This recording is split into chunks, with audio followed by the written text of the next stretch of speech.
గాయత్రి, ఓయ్ ఏమన్నా అలా డల్గా ఉన్నావు?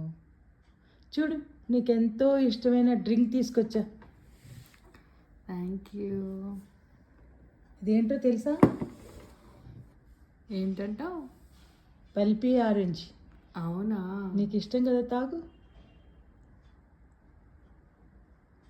చూసావా, నువ్వంటే నాకు ఎంత ప్రేమో. నీకు ఇష్టమైన ఆరెంజ్ జ్యూస్ రెడీగా, నువ్వు పనంతా చేసుకొచ్చేప్పటికి నేను ఆరెంజ్ జ్యూస్ రెడీగా పెట్టా. Thank you. ఇంకా ఏంటి విశేషాలు? చెప్పాలి నువ్వే.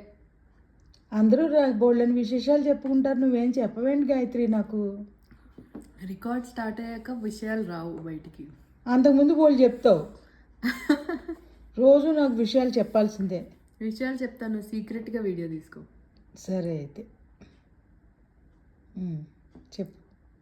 ఇలాగా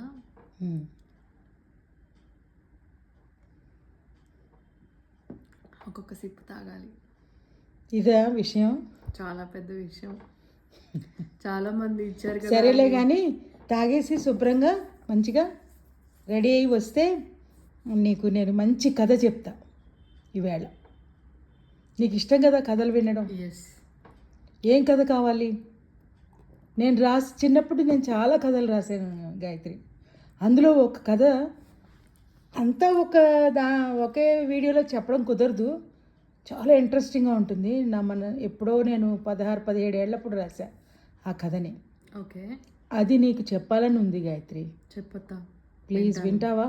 ఎస్. సరే అయితే రెడీ అవ్వు. కాసేపు ఉన్నాక మళ్ళీ నెక్స్ట్ వీడియోలో చెప్పడం స్టార్ట్ చేస్తా. సరేనా? ఓకే. ఓకే.